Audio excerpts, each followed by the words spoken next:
Welcome to a new episode of the Cartridge Club, where we discuss our game of the month with members of the Cartridge Club community. For the month of February, the CC went full FPS, February pick-a-shooter that is, and our Patreon selected the Nintendo 64 classic Goldeneye 007. Joining me on the show, we have JRock the Game Rocker, Daniel Greenberg, and J-Chip Show. If you have played along, you can always share your own experiences in the forums at cartridgeclub.org, in our community's Discord, or across social media by using the hashtag Cartridge Club. Before I start the show, on behalf of the entire Cartridge Club community, I'd like to give a huge shout out to our Patreon Club backers like Joel Boyce, Buried on Mars, Christopher Rohr, Dean Lasagna, Ross Ringo, and Caleb J. Ross. To our backers and Patreon supporters, thank you. If you're interested in becoming a Patreon supporter for the Cartridge Club, please look at how you can do so at patreon.com/Cartridge Club.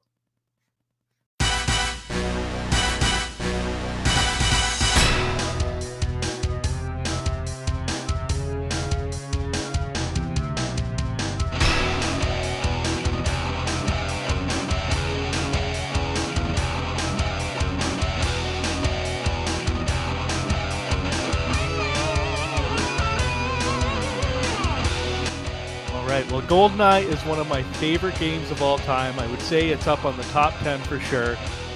I've probably done a video on that. You can find the evidence if you delve into my YouTube channel. But I was there back when it came out, just like Pepperidge Farm. I remember I was there.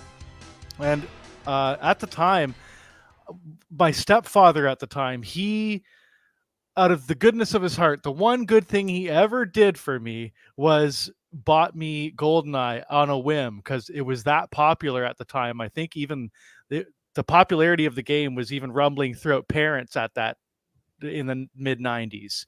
And so I ended up being bought that I didn't even ask for it and got it. And it was one of the best gifts I ever got. And it's something I play Goldeneye at least once a year.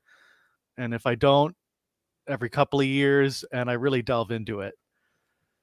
And so, yeah, it's one of my favorite games of all time. I think you picked the right guy to talk about it. So I want to let other people talk right now. Sounds good.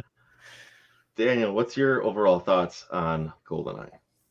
So Goldeneye is one of those games where the cultural impact is usually the first thing you think of. It's one of these titles, like you mentioned, JRock, where it sort of transcends a little bit the circle of people who are playing it and gets into the wider, lexicon. And some of that is because it's one of the first really strong examples of effective transmediation in games. It's a chance for a movie to be translated to a game in a way where the mechanics, structure, and style of the game fit the movie particularly well. And it does some things better than others. And it's, it's a mixed bag in that regard. But when you think about movie-based games, especially on earlier consoles and earlier PC titles, more often than not, it's the system's limitations conforming to what they can do with the game. We had tons of platformers, on the NES and SNES based on movies, but the platformer as a genre doesn't necessarily communicate the movie terribly well. This was a chance with a first-person shooter on a console to really tell a story similar to the story the movie told. Obviously, it takes some liberties in certain places and it changes a bit, but I think it stands out not just for its sort of cultural largeness, as it were, but also just because it was a chance to really do something. There was a movie tie-in that was an effective representation of the movie in video game form. Well put, Daniel. J-Chip, what's your overall thoughts? So this is the first time I played it all the way through. I did play the game back when I was a kid, but never really played the story. I only played multiplayer or just messed around and shot people because I was a kid. And I don't know. This game is still really fun. I'm kind of surprised at how well this thing holds up, even after all these years later.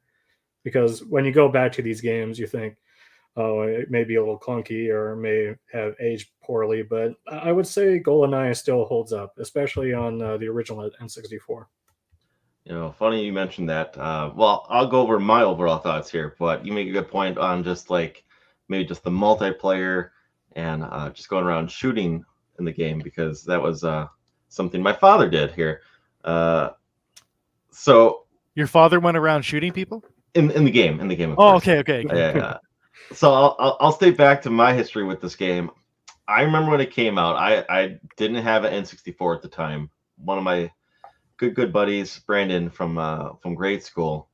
He was the first person that had it. He had the N64 before anyone I know had it, and then we played the wrestling games and Mario 64, but he got GoldenEye, and then that became like an addiction. Where his house became the coolest place to be, right? Oh yeah, absolutely. Every day after school, from 6th grade to 8th grade, every day Monday through Friday, sometimes sleepovers on Saturday, just to play GoldenEye. And believe me, other games came around like Mario Kart, and you play those, but ultimately you're going to play GoldenEye some point during the week. I had to have this game. I didn't care, what it took. I didn't care if at whatever 12 years old, if I had to get a job, if I had to do something like to save up for a 64 and GoldenEye, I had to have that game. And like I said, up until that time, I didn't have it, but I remember like probably around October or September, leading up to Christmas, I started telling my mom, I need to have this. I was like, I don't need any other games for this console. I just need this game and this console. That's all I need. I don't care what it is. And I have a somewhat larger size family on my dad's side of the family. I was like, tell them to pony up, because like everyone's gonna give me a gift. I was like, just tell them to give the money for 64 and GoldenEye. That's all I want. I don't need anything else. All I want is this. That literally is the best Christmas ever, because I got a 64 and GoldenEye. Oh, that's a good feeling. And not only that, but like leading up to that Christmas, like, I don't know if y'all did this as a kid, but if you went to like a Target or Toys R Us or whatever kind of store, I always would peek by the video game section, right? And leading up to GoldenEye, I would always just like walk past, and you would not see GoldenEye on the shelf at all that holiday season. No matter where we went, Walmart, Target, and like you start to get a little bit nervous, because like when you check everywhere and there's not on the rack, you're like, well, I don't know if this is possible. So how I got my 64 is my aunt bought the Nintendo 64 for my Uncle Kenny. He didn't want a Nintendo 64. He wanted a PS1 for Game Day 99. That's all he wanted. And she bought him a Said nobody ever. Yeah. So my aunt cut a deal to my mom, and she said like it's part of like my gift for me is that she would take some money off, and then my parents bought the 64 from her. And my mom found a copy. She eventually told me, like, I think a week or two later, maybe even a year or so later, she told me that how she got GoldenEye is, so she worked for the phone company here in the state. If it incriminates anybody, I don't want to know. No, it doesn't. But like, but the thing is, so like she worked for, I think it was Wisconsin Bell. So that was the phone for the whole state kind of thing. And so she would have texts of like someone's phone line was down. She would call someone in that area, send a tech there to go repair the phone line. So she had a tech who was driving through like he was coming back from visiting his son in Minnesota, and he was driving through the state, like in direct middle point of the state. He stopped at a Target just on his way home because he knew his son wanted it too. And he found 2 copies left on the rack. So he bought one for his son, and he called my mom and said, hey, I bought one for you. Just send me like the money. So I guess he mailed it to her, and it showed up like 2 days before Christmas. So it was one of those kind of like Christmas miracles, if you will.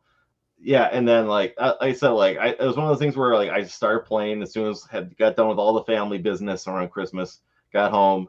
And then my dad just like walked by and was like, what's going on with this game kind of thing. And he would maybe, dabble with a game or two, but he never really he was never really a video game person. He's just kind of like, maybe I'll play a little bit of Duck Hunt, or maybe I'll play, it'd be something simple, easy to learn and basic. And then I started showing him like GoldenEye and like, this is how you play it kind of thing. And eventually once you start unlocking the cheats, like DK mode or paintball mode or, all the guns, he kind of started getting interested. Not so much in that, but he just wanted to like do some of the levels where they're just be constantly spamming you with the guys, and he would just do that for like an hour. He would just go to those levels and just do that, and that was his fun. He would just want to do that for an hour. He was taken back by that, and he had to he learned the concept that some people today can't learn how to use an N64 controller. And like I said, he's not a pro gamer, but he learned how to play GoldenEye. That's one of the things where years and different generations gone by, he would still just go fire up. I eventually, for one Christmas, or no, it was like a Father's Day or something like that, probably like a decade ago. I found like a used Nintendo 64 and a copy of GoldenEye. I bought that for Father's Day. And for about a couple of years, that's all he would do. He he would oh, I got an hour to spare before I have to go to bed. I'm gonna play some GoldenEye. So like that's one of those things where like he's not even like a gamer type person. That was just something he really, really enjoyed to play. It speaks to the replayability of it. Yeah. I think, yeah. I want to go back a little bit back to the multiplayer situation here for it. That bred competition, especially when everyone started getting their own 64 and a copy of GoldenEye. You better bring it, or you're sitting out. Another kind of fond memory I have, and this isn't like way, way back in the time, but at least probably about a decade ago, I can recall going to Midwest Gaming Classic. They had a GoldenEye section in the basement when they used to be run at a hotel. I remember there's just this guy wrecking house, knocking all these people out, playing the game. I was like one of those, like, let me put my quarter down here. Yeah. And I'm gonna test my skill. It's not something I've played in a while, but I'm gonna test my skill. And I definitely wrecked him. Like that's definitely one of those ones where like it became just like I think the other people flocked away and just became a battle between me and him. And it's like muscle memory too, playing this game. Mm-hmm. Like I still know some tricks. Believe me, I like because of these intense multiplayer battles, you get good. You get good. So I kind of wish esports was like a thing when I was a kid, because believe me, if something like that was like with GoldenEye, I probably would have been in it. I really wish there would have been something like that, because that was hardcore gaming. I did a little bit with some other games like Smash Brothers and like I don't know, maybe a little bit of Call of Duty, but nothing to the level of probably GoldenEye.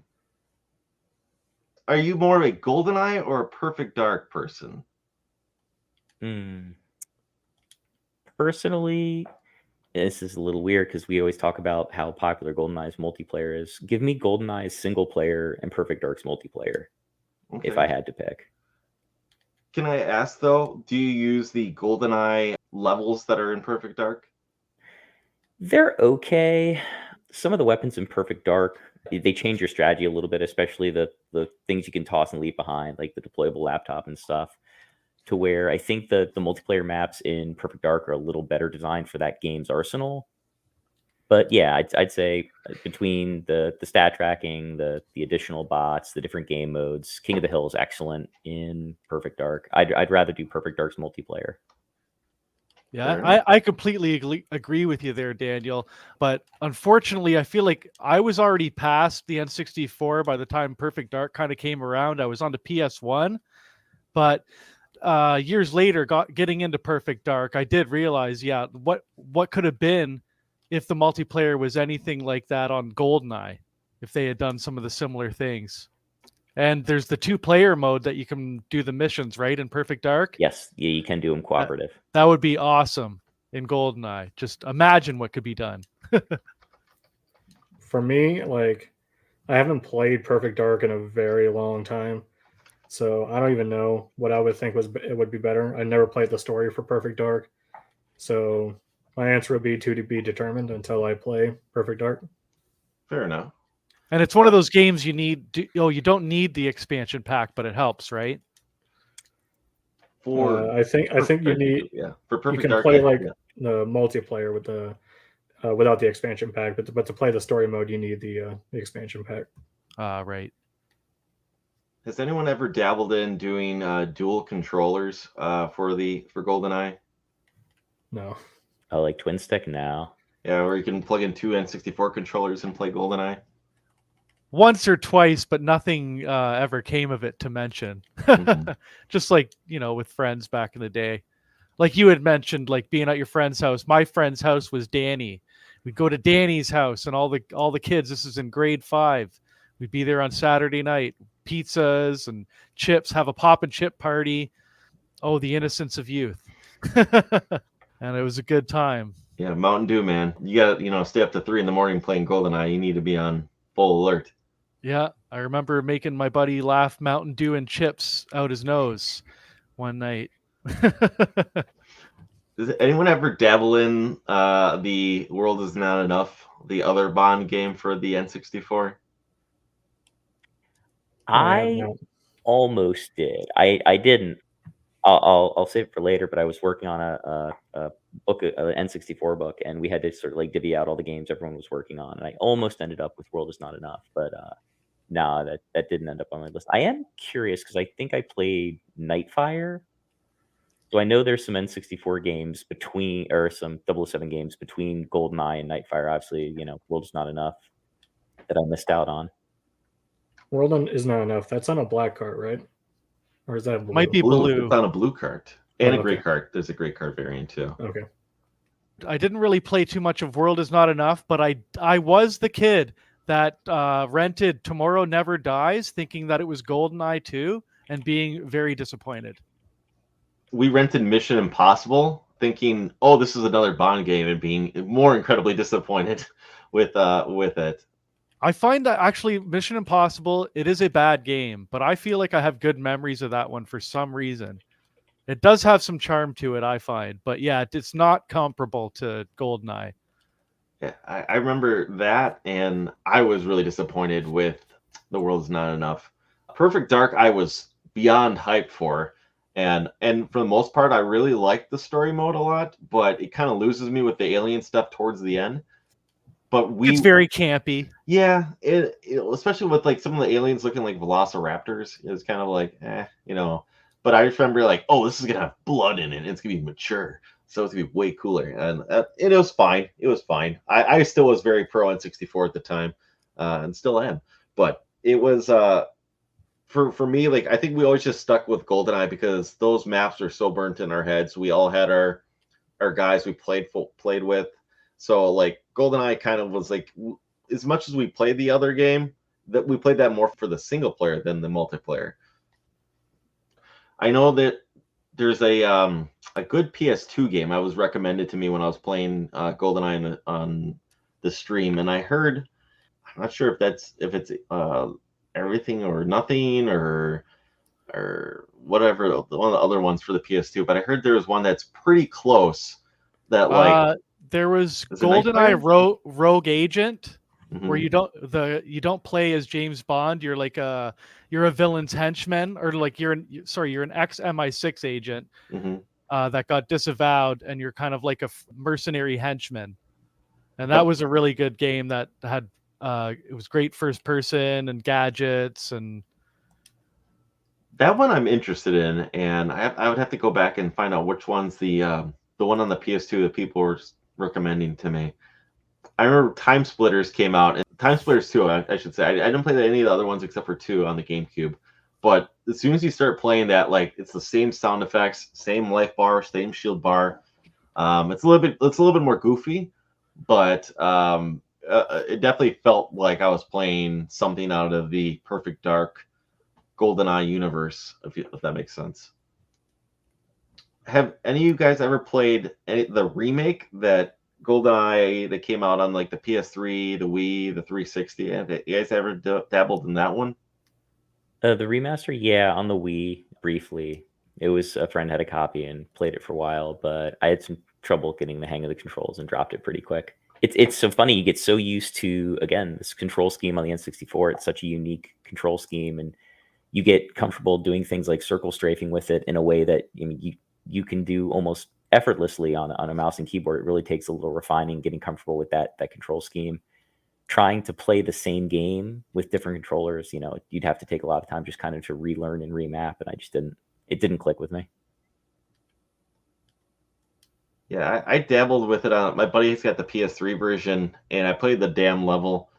Not the damn level, the damn. The goddamn. Yeah, not the goddamn level, the damn level. And it was fine. And then I think I maybe played with the facility, but after that I was just like, all right, let's play something else. It didn't hook me. Like Is that where the skin is Daniel Craig? Right? It is, yeah. Yeah, I do own that on Wii as well, and I fired it up and it just didn't grab me.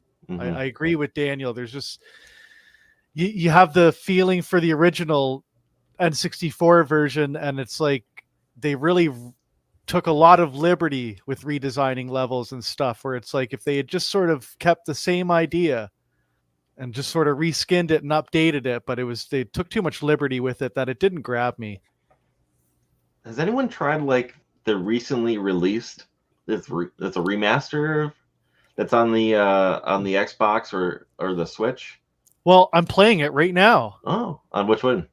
I'm playing it on my Xbox right now. It's on Game Pass currently. If anybody's a Game Pass subscriber, it is on there for free. It's also part of you own the digital version of Rare Replay, not the physical version, which is kind of lame.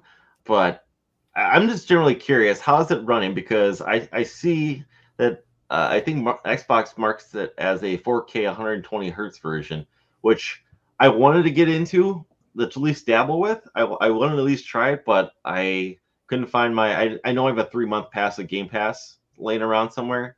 I couldn't find it, so I just kind of put it on the back burner for now. I know I do want to dabble in it, but how's it playing? Pretty smooth.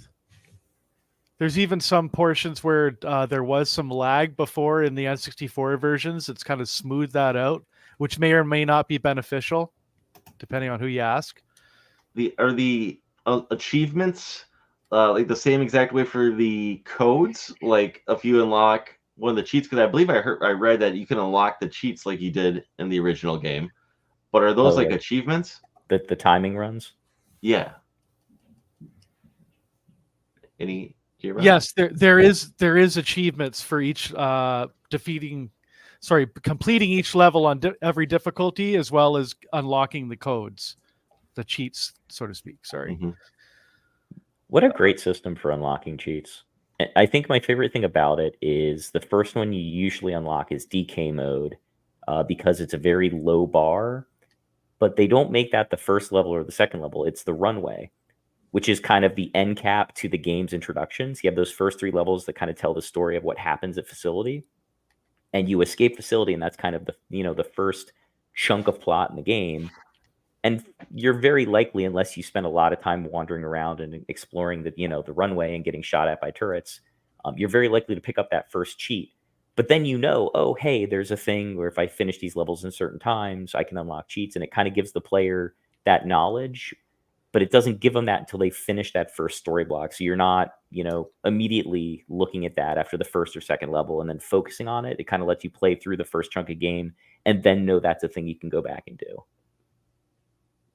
I think that, and then paintball mode, where like I can recall like those being the first 2 that I think we all unlocked, and that was definitely one of those like we didn't know. Like I think we weren't like so attached that we knew that Rare made Donkey Kong Country on the Super Nintendo, but we kind of thought, we're like, this has got to be Donkey Kong mode, right? This has got to be it. Yeah, like without any knowledge, we're like, oh, you got a big head and arms. It's kind of like Donkey Kong, right?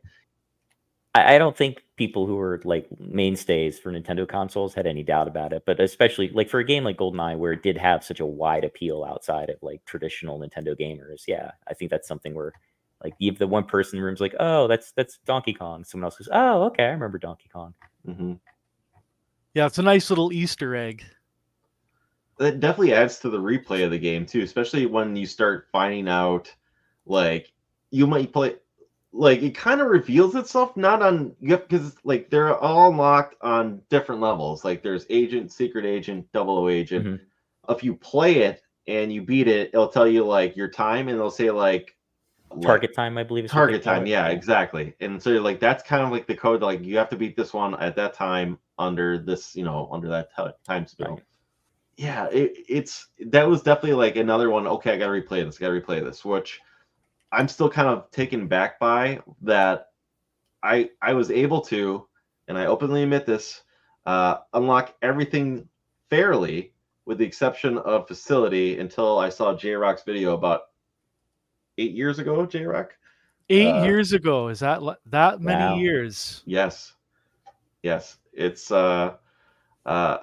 I remember you promoted it on one of the either Fandangos or Cartridge Club. That I remember you did it, and then I went back and looked, and JRock has a great video, probably a camera pointed at his television. Yeah, that's back in the way early days. Mm-hmm. On how to do facility, because I remember I think I went out and bought a strategy guide for this for this game, and it tells you like what everything is to unlock everything too. And I could never do facility, no matter, that's like literally the only one I could not do. And I beat Aztec and Egypt, and I beat the game on Double O Agent, but I could not beat facility in under a minute 36, I think it was. Something. I think it has to be 105. No, I don't. It's not I'm about to play it right now. Actually, yeah. I think the one that gave me the most trouble, if I'm remembering when I was playing it at the time back in the 90s, was Train, because Train's another one of those Double O Agent levels. There's a very tight window on it. The RCP 90, which is amazing, like absolutely just a mammoth of a weapon. You don't get it in Double O Agent difficulty. They don't, like, because it's there at the beginning of the level if you're playing it. I think on, I don't know about Secret Edition. I know it's there on Agent, but on Double O Agent, you definitely don't get the RCP 90, and you have to make your way through the train. And the very end, where you have to use the analog stick controls and the watch laser to cut the hole in the bottom to get out. Like getting the timing that just 1 or 2 seconds too long on that, and that will sabotage your run. And that's at the very end of the run. So you go through and you get so much practice kind of iterating through, running through the train, and then trying to get out and over in that time window is really tricky. I don't remember if that was facility was invincibility, right? Like that was the hardest. The invincibility mode. Yeah. And actually that's how I learned how to unlock that is that was the first video I downloaded on the internet back on dial-up. It was a short, like 2-minute video on how to unlock invincibility mode. And that's how I learned to do it. And then I used that knowledge and updated it onto YouTube. Did it take like 8 hours to download that 2-minute video too? Or... Oh, it was something ridiculous, I'm sure. So apparently facility is 2 minutes, 5 seconds. Yeah.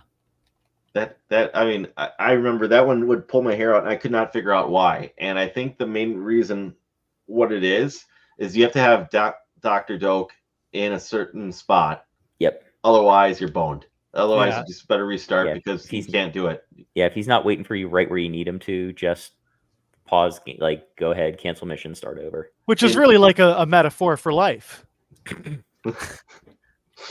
I think the strategy guides, and I bought 2 different strategy guides too, don't say that at all. They just literally say, oh yeah, you just gotta like, the classic 90s like strategy guide, or like how to beat levels, which is be careful, don't die strategy, which doesn't help you at all. It doesn't tell you if Dr. Doak's not here, you're not going to get it.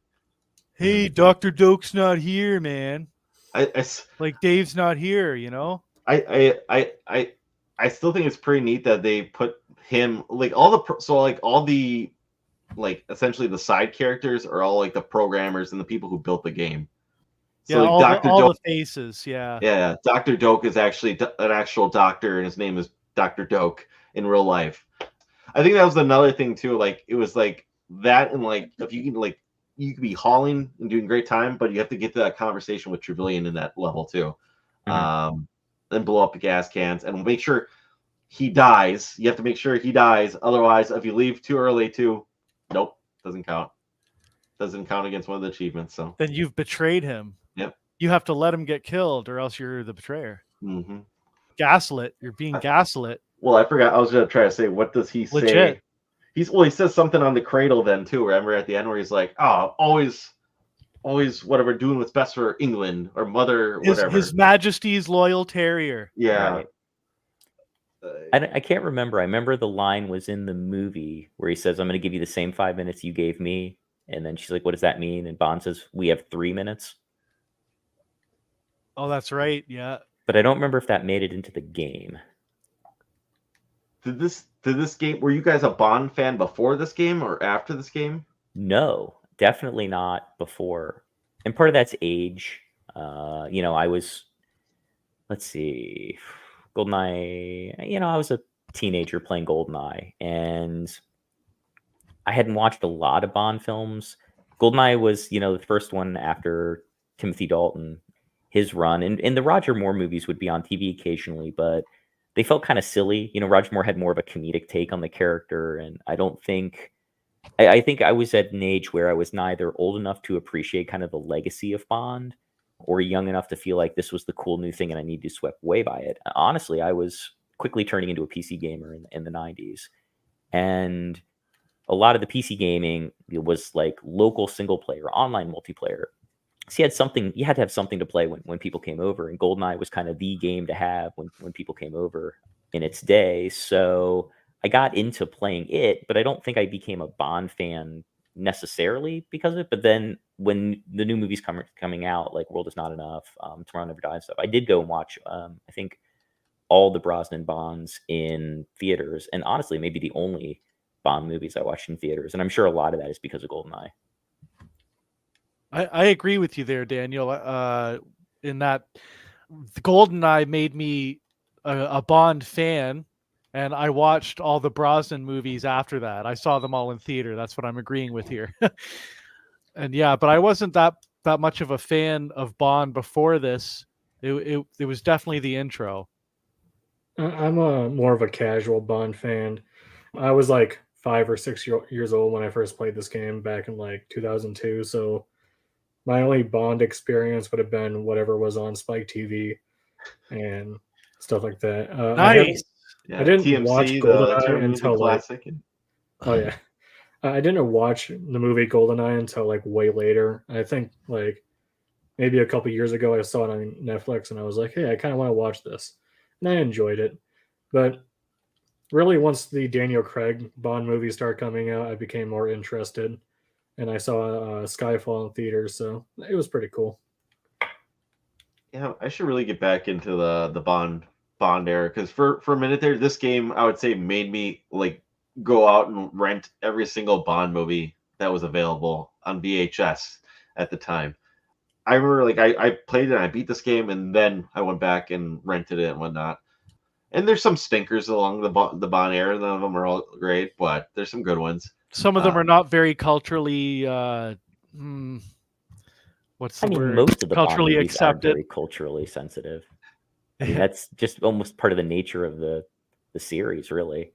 And I think if I could just jump in real quick, I think that's part of GoldenEye's weirdly part of its charm. It's sort of this.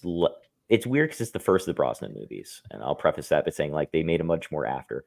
But it kind of is almost a love letter and a send off to Bond as a character in a series. It's sort of this story of agents for whom the world has passed them by. This battle with the Cold War, between Russia and the U.S., even as the USSR has collapsed and Russia is kind of going through its new phase, sort of the Boris Yeltsin years. And it's a window into like these past agents in this kind of past world with a new technology and everything new kind of around them. The story that the satellites and this EMP, and it's some of it is the mysticism of Bond and sort of this glorification of spycraft, and some of it is just sort of a callback to this older style of, I guess, narrative around spies.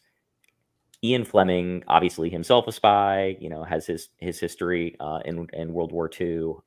He was responsible in part for Operation Goldeneye, which was I think it was the British naval intelligence, and it was them wanting to make sure they could have contact with Gibraltar during the war, because Franco, who won the Spanish Civil War, was himself an autocrat, and there was concern that the Axis powers would either invade Spain or ally with Spain, which would put the British holdings Gibraltar at risk. And if Gibraltar was at risk, then access to the Mediterranean was at risk. And that was of critical importance to the Allies until the Americans took North Africa. So Operation Goldeneye was, this principal thing in Fleming's life. And he retires. He named his estate in Jamaica Goldeneye. And that was that was his resort where he lived. And it's where he wrote a lot of the James Bond novels. So Goldeneye, naming this story Goldeneye and kind of basing this around it is as much a sort of a send off and a love letter to Fleming and the type of stuff he did as it is, I guess, an attempt to sort of reboot Bond from where it was before. Give him a 90s edge at the time, right? Yeah, I mean, reinvent it. and think about that. There was so much reinvention back then, right? Like we were all going through the early days of the World Wide Web. Like that had only really been in American homes for a few years, even though we had computers in a lot of homes in the 80s. It was really the 90s was when that tech revolution was taking place. And, it was a very sort of Brave New World situation for people, and having a plot based around technology and satellites, even though these older, guys were sort of the holdover from the Cold War, and they throw barbs at each other both in the game and in the movie. They kind of refer back to Lien's Cossacks and being a stooge for the crown and all of these older references that they're making, but the actual plot and the intrigue of what's going on around the satellite is a very, very 90s modern. Which totally flew over my head as a child, but as I'm playing it now, I pick up on those themes of international intrigue and themes of loyalty to one's country. Yeah, it's actually, it is, I think it's one of the more interesting bonds for that reason. It asks, a lot of the earlier bonds don't ask a lot of questions. You're just kind of there for the theme park ride. And this was one that did.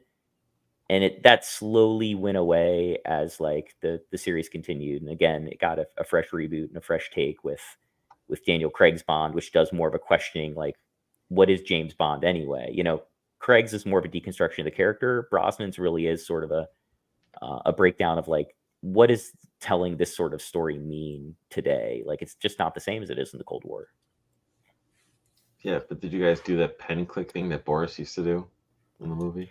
I do not have the manual dexterity for that, and I promise you, I wish I could. I was learning a lot of computer science growing up because that's one of my careers now, and so obviously, kid me is like, oh, he's this master hacker, and like that just seems so glamorous. So of course, I wanted to try to. Yeah, you need to have one hand, doing all the work while your other hand. Absolutely could not do it. To this day, wish I could. Slowly, I can. Very slowly, but I can. Boris's character was very quotable, though. There was a lot of kids thinking they were invincible back then. I'm invincible. Yeah. I laughed the first time he got frozen, but I'm gonna be honest, I feel bad he got frozen. Oh, sorry, spoilers. Spoilers. Funny that replaying, this game here, and what is it? Is it complex, the level where like you run up and he pulls a gun on you, and if you kill him, then you're gonna fail a level as soon as you see Natalia, because I think that's what it is. Yes, she can't believe you would kill Boris. Yeah. That was the control level. Yeah, control. That's what it is. I did it like 4 times before even realizing it. Well, that's one of those levels that also has never-ending spamming guys as well. Right. But it's one of those things where I'm like, well, and then I completely forgot that I think he drops the gun. If you're standing in front of him, he drops the gun. If you turn your back to him, I think he might shoot you.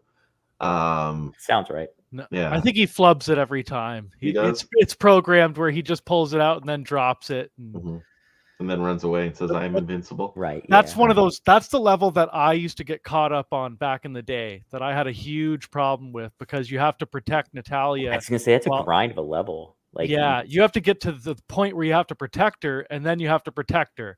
It's and on 00 especially, ammo. Like, you have to protect her, but you have to get a lot of headshots, because that grind where you're there, it's very easy to run out of ammo trying to keep her safe, because the enemies are coming out of like 4 or 5 different spawn points. Is that the hardest level in the game? No, it might be the most annoying because it's so long, and if you mess up 7 or 8 minutes into it, or even 10 minutes into it, you got to start over. So it might be the most frustrating in that sense, but I don't think it's the hardest. That was the one of for me. There's another level I had more trouble with. Yeah, it's because there's other things when you're protecting her. Like, I remember, I mean, I learned this back in the day, but there's some things that you just forget, and a lot of this replaying is more of like muscle memory, memorizing. Like, oh yeah, this thing is right here. This thing is right here. That level in particular, when you're protecting her, the glass will break and there'll be a guy shooting then from the one side. That part would always get me, because like, and I think I've come to realize that you have to stand directly to her back and just keep looking back and forth, trying to take out the guys as fast as possible. Funny thing about this one on my replay on my Twitch stream, and if you go to the right and blow up the last like server, and you go through that next door, like Trevelyan's on the right side of that exit area with the elevator, and he says like, maybe faster next time, Bond, or something like that. Well, Yeah. if you go to the left side, the level is over because you just can go right and go in the elevator and it's done. I did not do that after that. Like I said, this level is one of the, I would say, top 3 toughest in my opinion, because I remember like I was walking into the elevator, literally going through the door, and someone shot me in the back with like 0 health left, and that was one of those just like great moments that I know it's caught on stream. Let's go to transition to levels here for a minute. Do you guys have any particular ones that stand out to you, whether you liked it a lot or they were just ultimately too difficult? Danny, why don't you start us off with that one? So I really like the first few levels, Dam Facility Runway. I think it's a great like intro to the game. There's a little bit of stealth. There's a little bit of functional adventuring, like having to use the device depending on the difficulty, whether you have to like disable the alarms, getting the stuff from Dr. Doak, getting the in the runway, you have to do the disable the turrets and get out. Like it's got a good blend of the different things in the game. Personally, I really like where you get different sort of level vistas. You've got Frigate, which is cool, going through the ship. That looks and feels different. Silo is a really cool level, like going around the missile and to some of those different sections. Archives wasn't bad. It's kind of a tense scene at the beginning where you're in the interrogation room and you kind of have to work your way out, and it feels a little bit maze-like at the beginning until you can kind of get your bearings. And then Train, I thought, was just a really fun linear duck into rooms, peek out, shoot. It felt like a very methodical. It's obviously the N64. It's kind of hard to do like a John Woo level gunplay type scene, but you can imagine it. And again, the movie does a pretty job of like capturing the intensity of that scene. There were some levels that didn't do things as well as the movie. Like I think back to Streets and the tank, and like it's novel. It's cool that they give you the tank, but it's kind of kludgy. It's kind of slow. It doesn't have nearly the same kind of pace and excitement that scene does. And that was obviously one of the big scenes in the movie. It took them like weeks to film it, obviously rolling a tank through the streets and both the practical and special effects that go into that. That was a much like for that one, the movie captured it super well. And then for other things, the game did maybe a better job capturing. And then I wasn't really a big fan of Statue just because like Statue and Caves, they're dark. Mm-hmm. Like they're those levels where you go digging for your remote, maybe kick the brightness up, 3 or 4 ticks just to really make sure you kind of remember where you're going, because they don't have the visual landmarks or the distinctive level design that works as well as in some of the other stages. J-Chip, what was some of your notable levels that you remember or you hate? Well, I really like the train level. I had a lot of fun with that level, just because it's very narrow and you're shooting a bunch of guys until the very end. Because there would be times when I would shoot Natalia and like mission's over, or I would be very close to getting rid of all the locks to go under, and then the train blows up and I gotta do it all over again. But for the most part, I like that level. I also like the level where you have to save the hostages. I just like the colors of that level. The level that gave me the toughest time was when you had to rescue Natalia in that library room and like the interrogation Archives. Yeah. So I got to a point where I looked up a walkthrough on YouTube, and the strategy that he used was just instead of shooting everybody, just hit everybody with your hands, and it made the level a lot more easier. JRock, what are some of your notable levels that you remember or dislike? Ooh. So there's so much replayability in this game for me, and I even just playing levels and pretending you're doing scenarios from other movies. You'd be like, oh, I'm in jail in Bunker 2, and you're like, oh, I gotta get out. I would say Facility. Well, I unlocked invincibility mode in Facility while we were talking here. Oh wow! Congrats. Just did that. That's one of my favorite levels. Bunker 2 is really fun. Archives. The last time I played through this when it came out, Goldeneye, they re-released it on the Game Pass, as we talked about. They re-released it, and I played through it then, And I had the hardest time unlocking in invisibility mode from archives because you have to get it in under, it's like close to a minute that you have to complete that level. And then I had a really hard time trying to finish Cradle recently. Yeah, Cradle gets tricky on the higher difficulties. On Double Agent. So you run out of ammo, and it's just, Cradle's the getting last shot in the level, right? back. Cradle's the last level, right? Yeah. The last one before the unlockable ones, yeah. So there's a real easy trick to beat that level on any difficulty, and I showed Captain Algebra how to do it, because that was the last level, because it is tricky unless you know the trick. Mm-hmm. So and I remember this, I can't remember if this was on a strategy guide, but I remember this was brought to my attention like when the game came out. I can't remember who told me how to do this, but as soon as it was brought to my attention again for this playthrough, it's an easy, even on Double O Agent, it's real easy. All you have to do is, I mean, you can get the body armor right at the start, and you can go straight to, if you go down the stairs, what you want to do is you don't want to go the right side around the pillar and see Trevelyan where there's the turret guns and everything. You want to go make a hard left. Do not go right around it. Make a hard left and turn your back to the, I guess that's like, I don't know, some kind of little building square tower.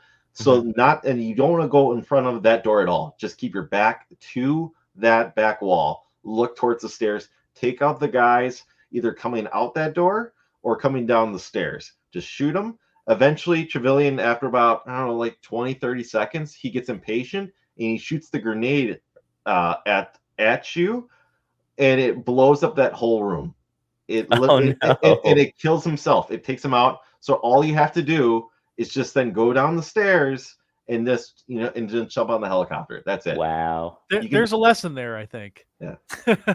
And believe me, from what I've heard, it still works that way on the Xbox version as well. The re-release. This feels so Zelda 2 ducking in the left corner, but I'm here for it. It's always fun to see, like, where can you trip the AI up, And like I said, and if you want to, that's the easiest way to get the code for it. It literally is, and then you don't have to worry about chasing them around. So like I said, go down the stairs, hang left, do not go around the building, because if he sees you, then it activates him running away. The chasing, yeah. And the whole chasing part. You stay left and just make sure you cover yourself. And I did it I did on the stream recently. Like I said, I did it on Secret Agent and then Double O Agent, just to prove that it works on every single version. So note to yourself, if you want to ease your time beating the Cradle, that's what you do. Take out the first couple of guys, go down the stairs, and just wait and protect yourself. You can keep reloading ammo. It might take a little bit longer sometimes, but eventually he gets impatient and he blows up the whole room, killing himself. And some solid tips and tricks here. Yeah. For myself, I guess for levels that stands out, I can't help but not mention the dam to start the level.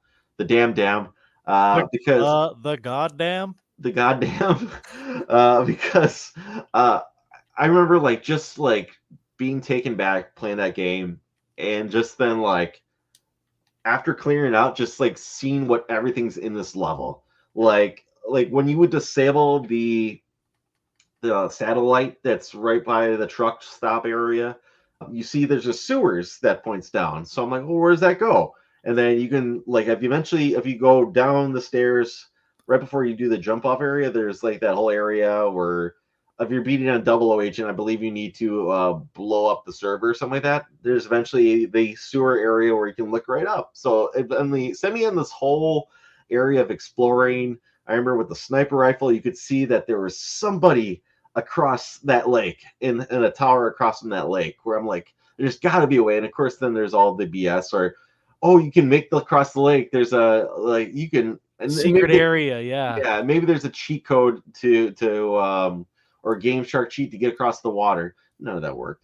But that was just me exploring that to a T, memorizing that little area. And it's just a great starting point level.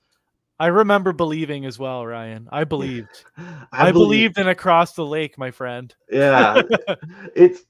I think they might have. I can't remember if the Reloaded did something with that, but like that little thing. Because I remember you could see a person walking across the lake, even with the N64 blur. You could see somebody there.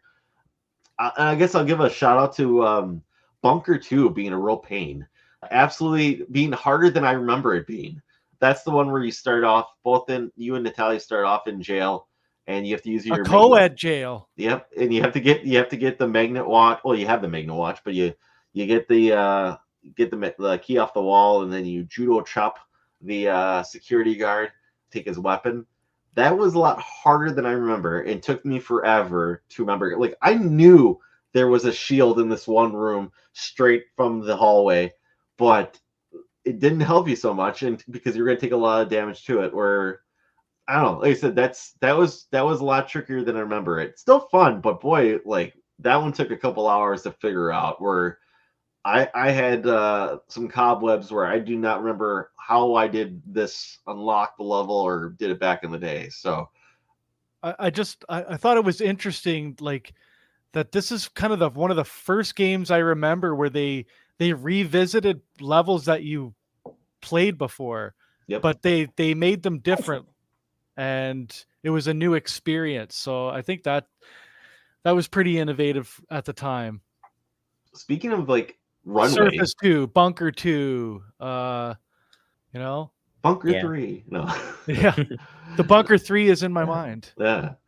Runway. Can I say too? I remember the first time where I'm like, you can't ride this tank, and then you can ride this tank, even though it's like a very short drive. But then it's slowly going down the driveway, the runway, and just blowing up. People are coming out at you. Like, that was incredible.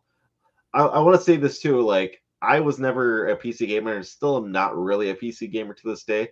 So like, this really was my experience, like my entry into first-person shooter.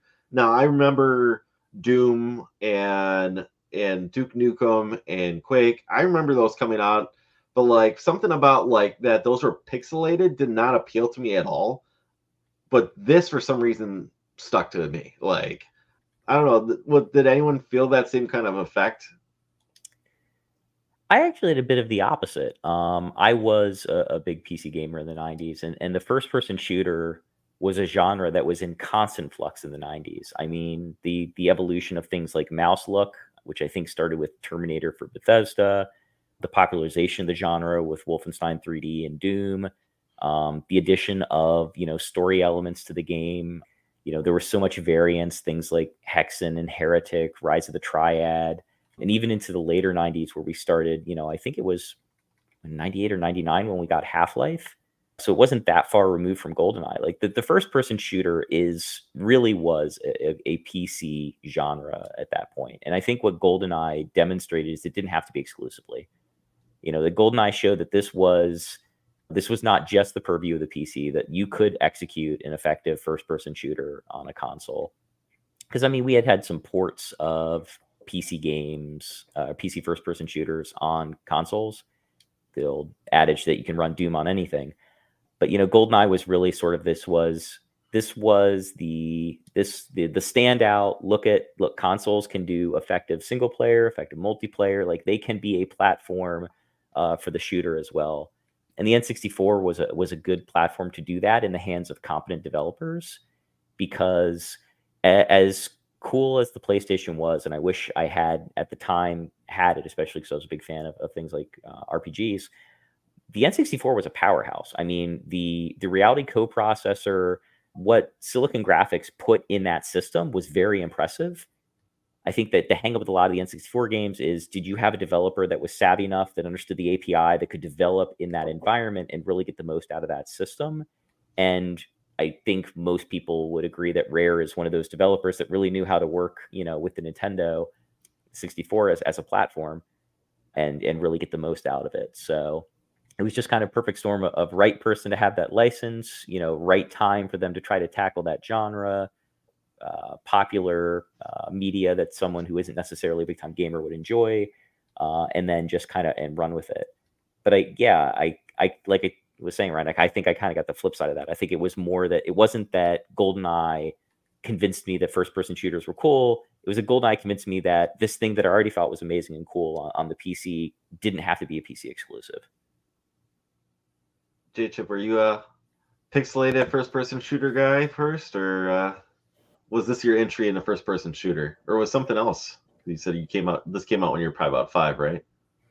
I mean, this game came out probably before I was born, but Oof, makes me feel even older. Don't tell me that. Don't tell me that at all. I'm only 27. I was born in '97, so Yeah, it's not came out when you were born. You were playing this with year 1. Come on, speak up. oh yeah, of course. Yeah. Just came out playing it. Yep.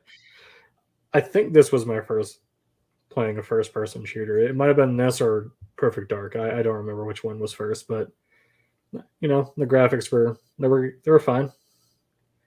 I'm not really a PC gamer, so I don't really care about like all that aspect. But yeah, they're fine. Hey, JRock, did you have the same exact kind of like mind-blowing experience when you played GoldenEye for the first time, that like the Z button was like a trigger for a gun? That feels very satisfying. Yeah, and like you add the rumble pack and it, you know, and you get the double effect, like you're pulling a trigger.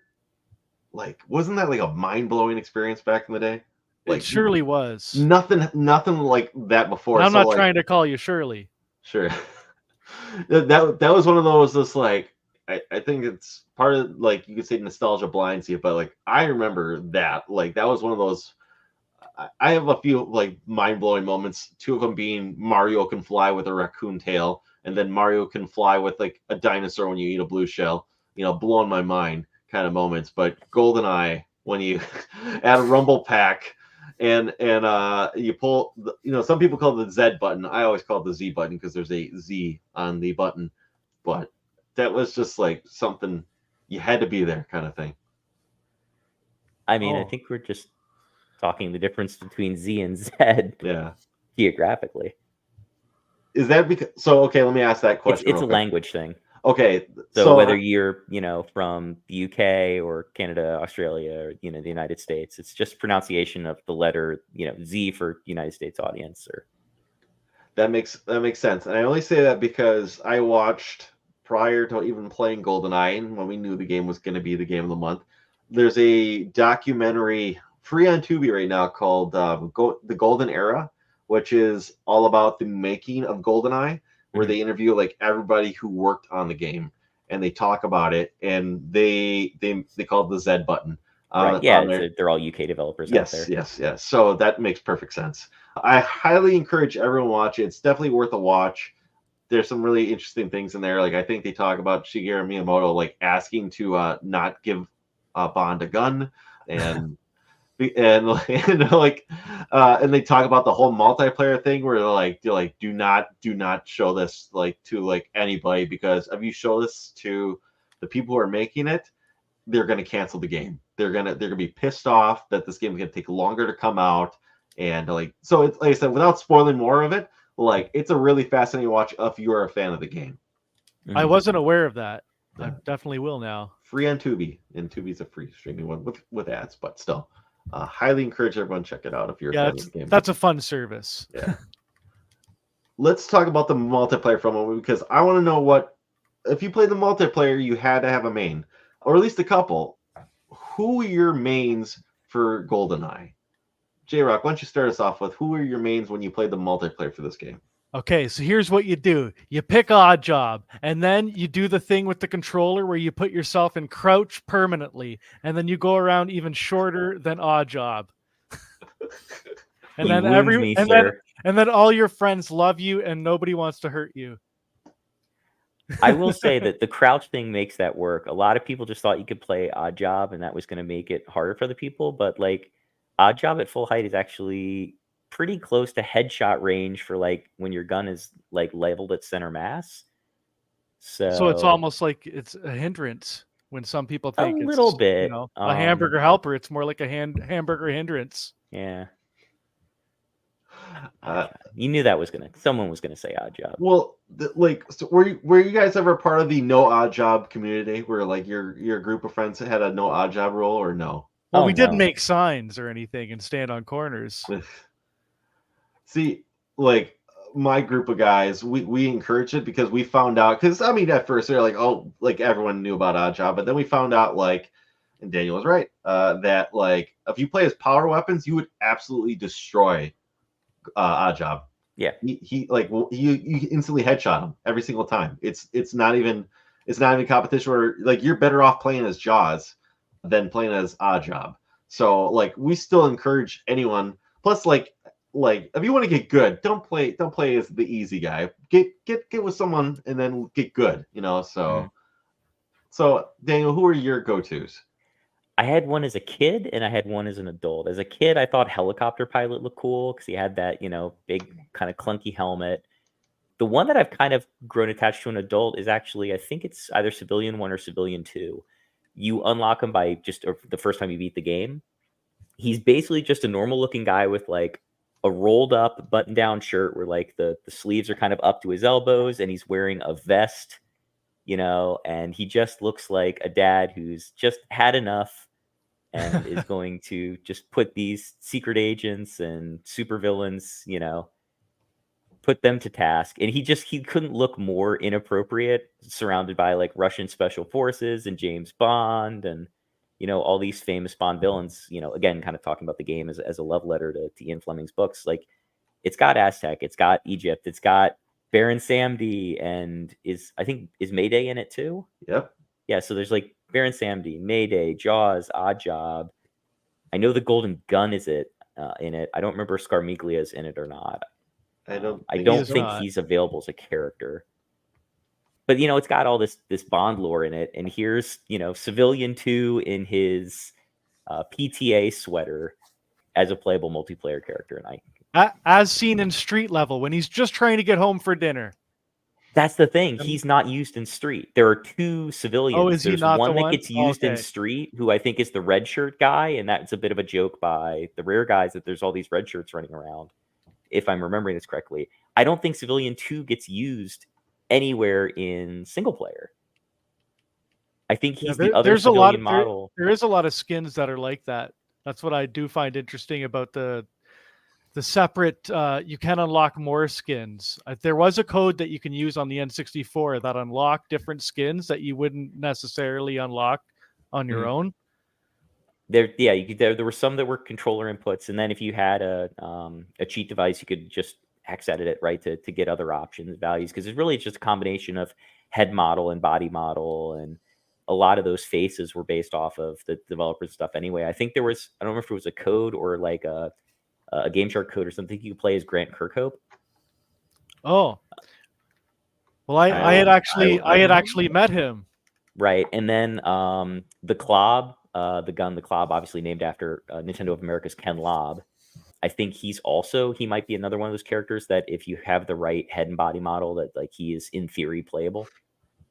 You know, that's I don't mean to drift off this, but I have to mention that the Klob is by far and away the worst gun in the game. Oh, it's miserably bad. It's so bad. And you know, it's pretty funny. If you Wikipedia Goldeneye, there is a whole section about the Klob and how bad of a gun it is. Not any other gun gets its own topic, but I think it was a joke.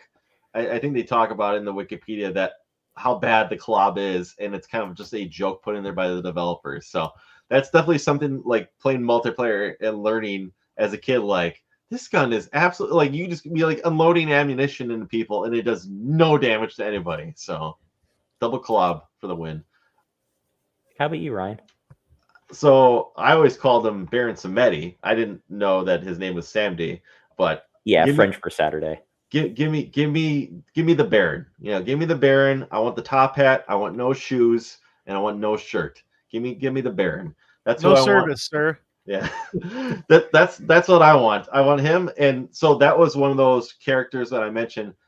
You got to play. That was one of those ones where you have to earn the right, because sometimes people play as the Baron, and you can't do two Barons.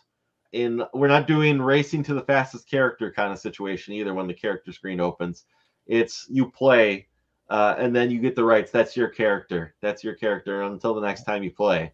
If not, if I was bad that day, then Siberian Special Forces was my my backup. Just I always like the mask that he rocks and the white suit.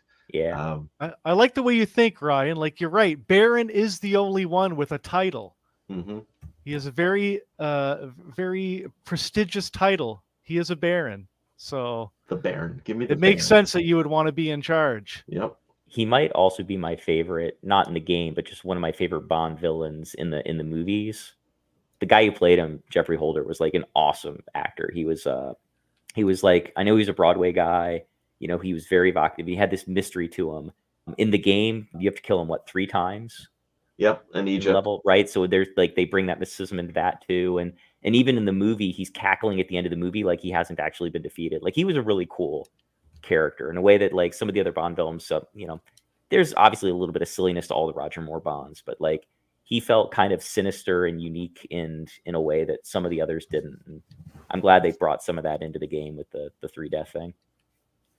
J-Chip, do you have any mains? Mainly just James Bond. James Bond.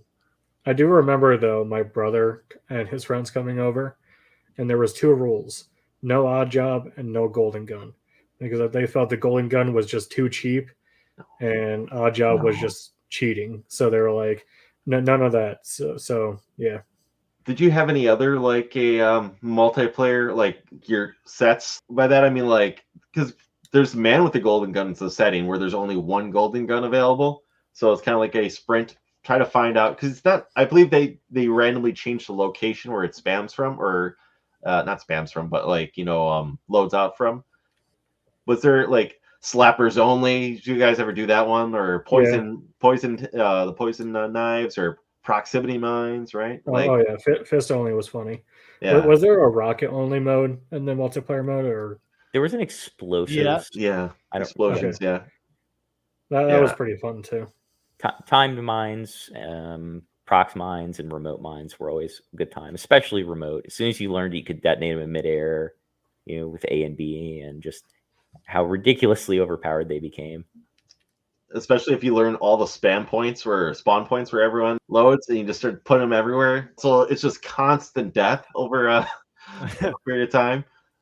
Yeah, like, I don't know, like, we did it all. I even like you said, slappers only can be a really fun time. JRock, how about you? I think we used to play License to Kill a lot, which is 1-hit kills. Mm-hmm. And that sort of like levels the playing ground, I think, the playing field, sorry, for people that are too good. Yeah, I think it's true. Like, it's that first hit on somebody, whether, especially if you're playing with auto aim, but like the first hit on somebody is a lot easier than the ones that follow.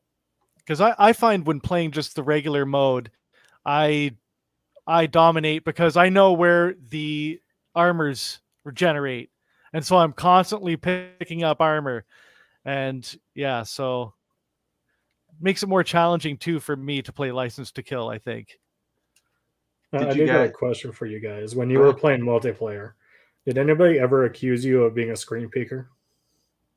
No. Did anyone not screen peek while playing Goldeneye? Yeah, it's part of the strategy. I'm sorry. You know, like, yeah, if the game allows it. Yeah. But my uncle would be like, "That's cheating. You got to focus on your screen only."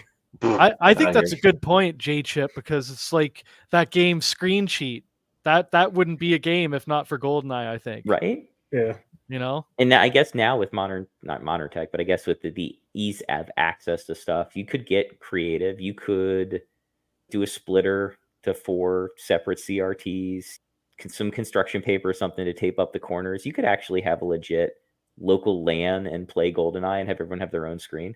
You can make this work. We used to take pieces of cardboard and separate the screen, and you'd sit on your side. I think there's memes about that, but I did do that. You like playing in cubicles, basically. Yeah. That's awful and amazing. See, to me, it just became part of the strategy for the game. By that, I mean, like, I knew by that point, because, like, we would have the radar on as well, but I knew, because we all would be looking at each other's screens, that I would be when I knew where I was going, like, you had those maps memorized, right? I purposely would face the wall to not give away my location, and then I'd be like, just, you know, always look at the floor. Yeah. If you know where you are, then you're good. Yeah, just like I'd be like looking straight at a wall, pointing. So like it could be anywhere. Like I could be anywhere in that particular area, but I'm not giving you my exact location. but I'd be drifting on the wall until I knew someone was coming to my area. And then I start planning my attack area, right? And I was never one of those people that would just try to hide out in the area unless you just knew you had to kill like with like a minute left to go, right? But for the most part, I don't know if you guys were also playing like this, but like we always wanted most dishonorable, most deadly. That was at your end title when you scroll over to see what you were. You never wanted most honorable, and I forgot what the other one was, but you always wanted most dishonorable, most deadly in our group here. And thank goodness for GameFAQs, because not knowing what a lot of those things were, being able to go and look some of that stuff up. Like if you were not a D&D nerd, did you really know what AC -10 award meant? Nope. Right? Like, oh, it's a reference to armor class. Oh, it's the person who grabbed the most armor, you know, but yeah, a lot of them were kind of funny and a little bit obscure. Like you can parse out what cowardly means. You can probably figure out what, deadliest is. You might confuse it, damage for kills or something. But, front and back shots for honorable and dishonorable doesn't necessarily make a lot of sense until you kind of parse it out in the game. But like, hey, there's always GameFAQs. The community is always stepping in doing stuff. And this was early in the internet. So it was kind of like the peak time to be starting to share games and love of games, Cartridge Club style. Yeah. Just the community doing the work and kind of compiling that information on the game. And it was one of those first games that we had the ability to go and look for online info on. And that's the website. I downloaded that clip on how to do the invincibility cheat. GameFAQs. Can we just say, and that thing's been around forever too. Like, it was opened in the mid 90s. I know it existed when Goldeneye came out, but I don't know how much earlier than that it was. It might have been like, I don't know, 95, 96, because it was right around the PS1 was kind of when GameFAQs was making its mark, culturally. Homemade typed out strategy guides. Funny thing about that is, like, I never had the internet until way in high school. We didn't have a computer in our house when I was way in high school. We got as my witness. We did not have a printer, but what I definitely did do is go to the computer room. Went to GameFAQs and definitely printed out strategy guides from that website. Oh, sure. For all your games. For all my games. Just the guy running the room will leave the room, print, go straight there, take the 30 pages home with you, put it in your backpack. So do you have any of those? I might have a couple like Resident Evil ones. Like a Code Veronica laying around somewhere. Right. I think the one that I may have recycled it in the last move finally after, forever and a day. Final Fantasy Tactics. I know I had the complete breakdown of all the math of that game. Like, that's a great the statistics for all of like, well, this ability uses half of your strength plus your brave versus your opponent. Because that game is so much math behind the scenes, and so having the however many pages the GameFAQs guide to breaking down the math on that was, I always kept that handy. To get back to GoldenEye, sorry, did any of you guys and your friends? Did you say that you weren't allowed to shoot each other till you got a gun, or what? I think there was a lot of people like that. Nope. Get good. And I never agreed with that. I mean, like, no, I'm going to kill you. I'm not waiting till you get a gun. It wasn't for GoldenEye, but it would have been for like Halo. There was this one rule for all of us to get used to the map, and we all would explore the map before we started killing each other. Okay, like a little 5-minute wander around. Yeah. I think it was because my dad was a goddamn camper and he wanted to find the hiding spots. No, we were like, it's everyone for themselves, and there's no mercy in this group. I would like to, like I said, I would love to see, and I think I saw it a few years ago. There was a tournament in Chicago, a GoldenEye maybe anniversary tournament a few years back, but I found out about it way too late. Where actually I would still like to go.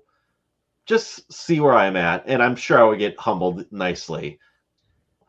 They're just thinking back to memories with like this, like you're going off of magazines, right? Like I can recall them teaching you from either EGM or something like that how to get back into the vent and facility.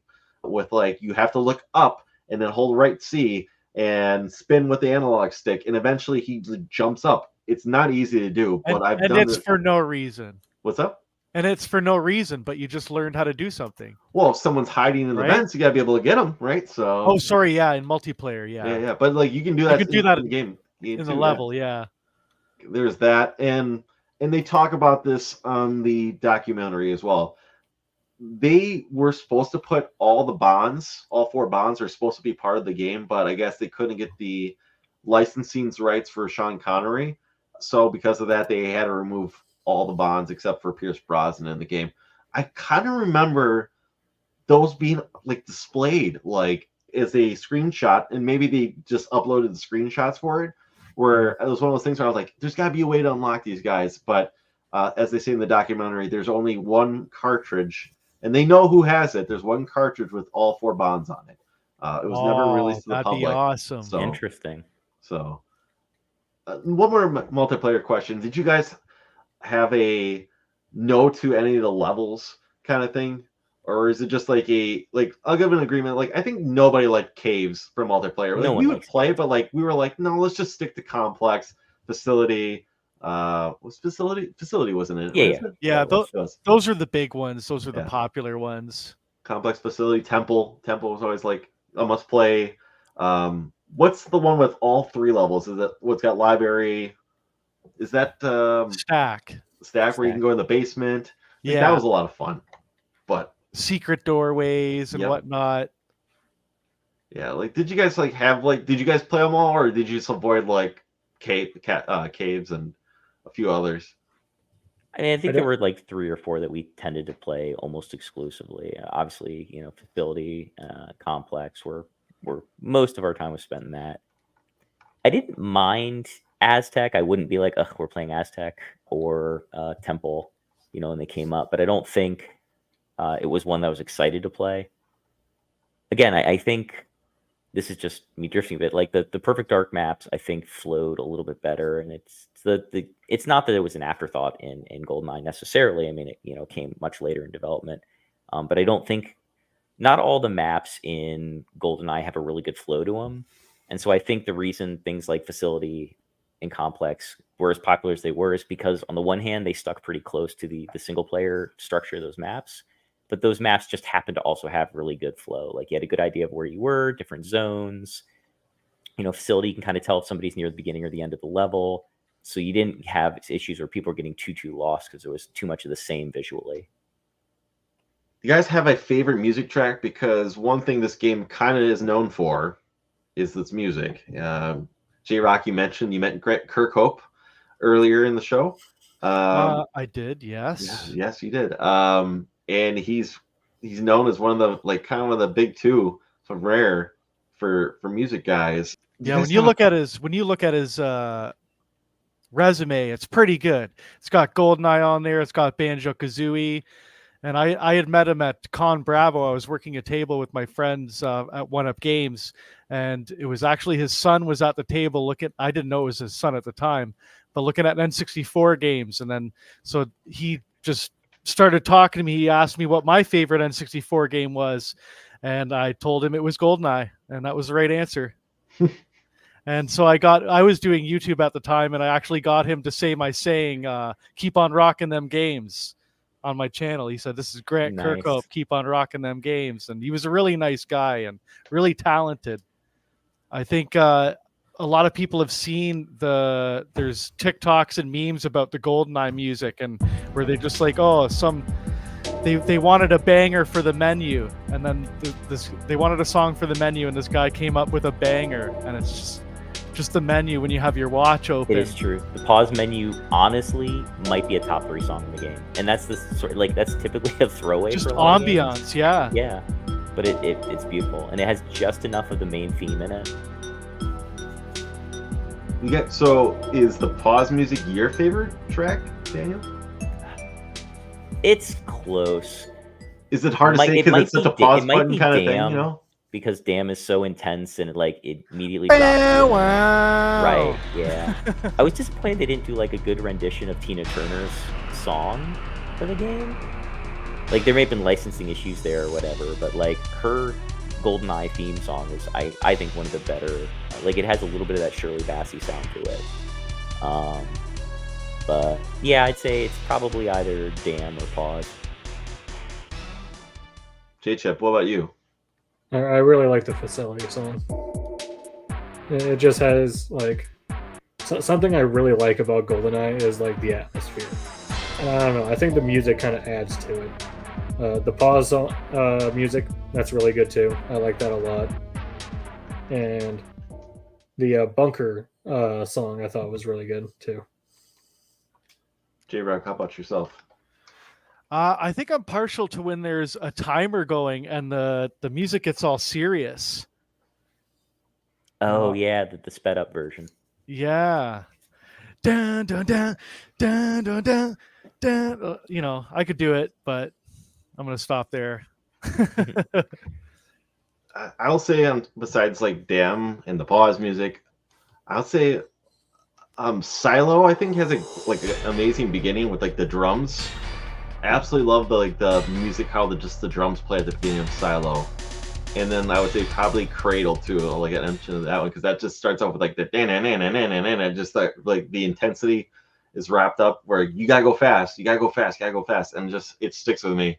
And Cradle's one of those levels where, like, when you're ready to fight Trevelyan down at the bottom, that's when the music speeds up too. And I think that's the part of the soundtrack that I love most. Mm-hmm. Yeah, but gives you overall, a sense of urgency.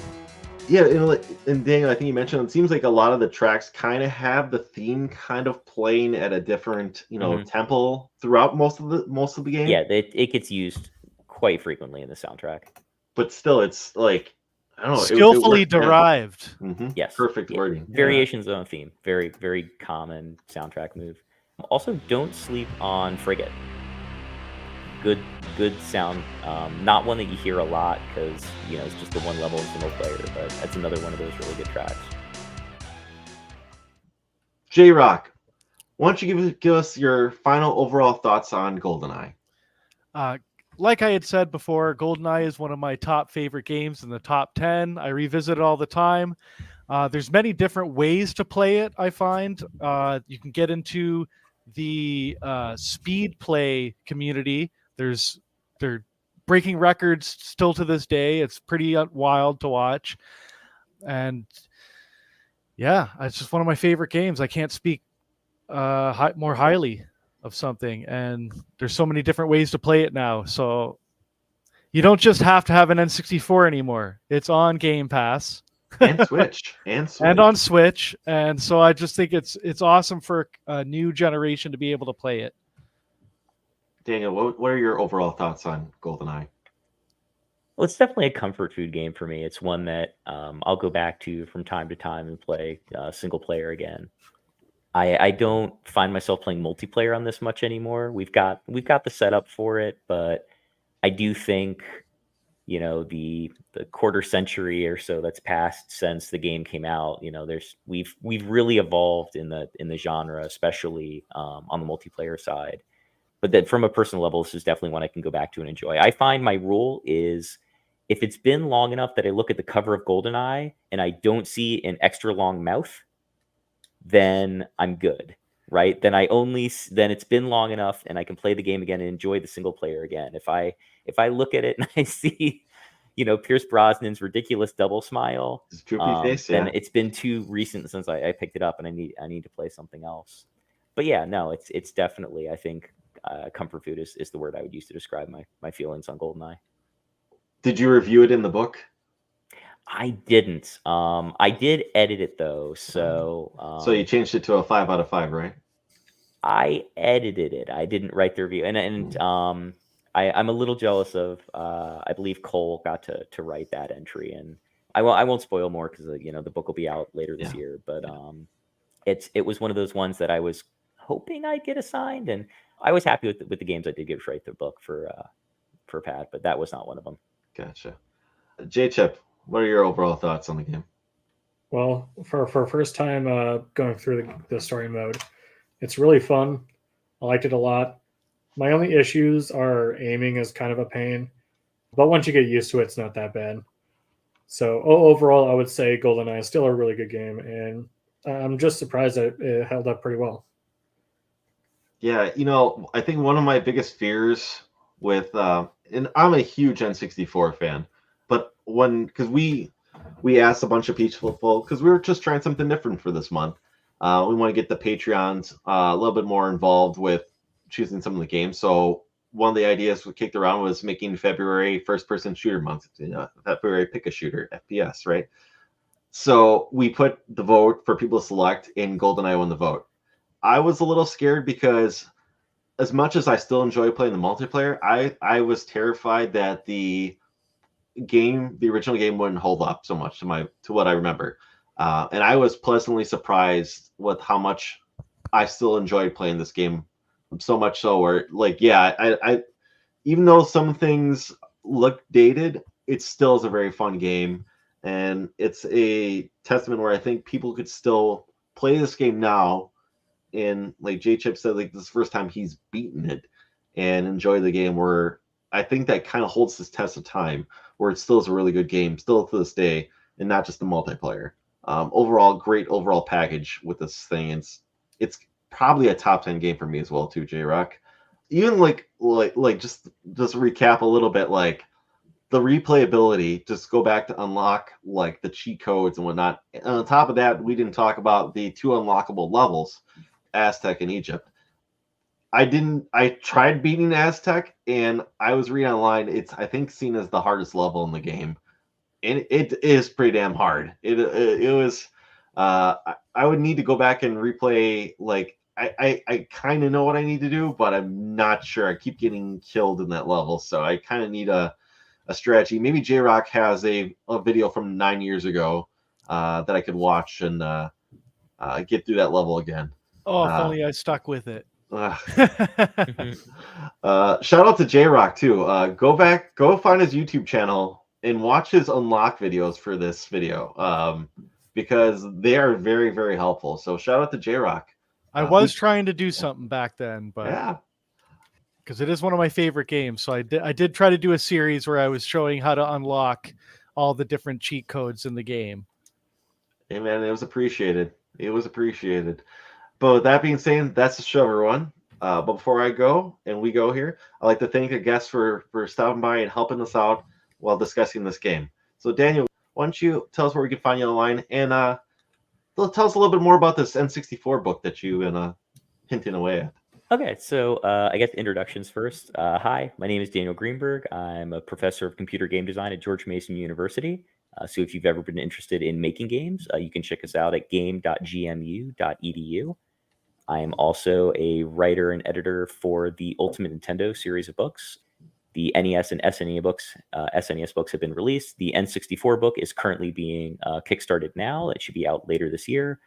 You can learn more about that book and the other ones that Pat Contry and our team have put together over at ultimatenintendo.com. I am also the founder and CEO of Winter Ion Game Studios, based out of the historic video gaming district of the DC area. We produce Let's Plays as well as academic panel lectures on various games. We usually present panels at MagFest, Too Many Games, Retro World Expo, some other shows up and down the coast. So you can usually find us at conventions. This year, we probably won't be making appearances. That's because we've secured a new studio location. So we're in the process of actually moving up, packing up, and getting ready to put together a new building later this year. And I think that's about all. I guess I should also mention, if you want to watch any of our antics, that's also available at watch.winterion.com or at youtube.com/Winter Ion Game Studios. But JRock, where can we find you online? Well, Daniel, I don't know how I follow those credentials. Amazing. I'm JRock. I'm JRock the Game Rocker. I do not run my now defunct YouTube channel. I have a YouTube channel, JRock the Game Rocker. That's where I can be found, a past version of me. And yeah, I'm I'd like to think I'm an early member of the Cartridge Club. I think I got it around season 2. And Ryan is a wonderful friend of mine, RocketSauce. When we get together, we form JRocketSauce. Correct. And yeah, I'm really happy that he invited me here to talk about one of my favorite games and one of my favorite communities of all time, the Cartridge Club. Love you, buddy. Love you too. J-Chip, where can we find you online? You can find me at youtube.com/JChipShow. I review anime, video games. Sometimes I'll talk about manga, but really it's just anime and video games, and that's about it. Thanks for being here. Yeah. As for myself, you can find me on Twitter and Instagram with the handle ItsRocketSauce. I'm also on the Cartridge Club's Discord. I pop in there from time to time. March is here, and so is the return of March Madness. This year will be all about Atari. If you're playing along or just want to discuss the game with us, make sure to let us know by using the hashtag Cartridge Club on whatever social media platform you frequent. For those of you who want to get a head start on April's Game of the Month, we'll be playing The Legend of Zelda Minish Cap. May's Game of the Month will be Jedi Fallen Order, as selected by the Patreon members for May the 4th month. If you're interested in being a guest on the show, please reach out to us. We're always looking forward to having new community members on to talk about the games they love. If you're interested in being a guest on the show, please reach out to us. We're always looking forward to having new community members on the show to talk about the games they love. To those of you interested in supporting the club beyond a review on the podcast app of your choice, I'd like to mention that the club is entirely funded by pledges made from members of our community. We are extremely grateful to those supporters, and if you're interested in becoming one of them, please look on how you can do so at patreon.com/Cartridge Club. With that being said, that's the show, everybody. Thanks for tuning in. See you night.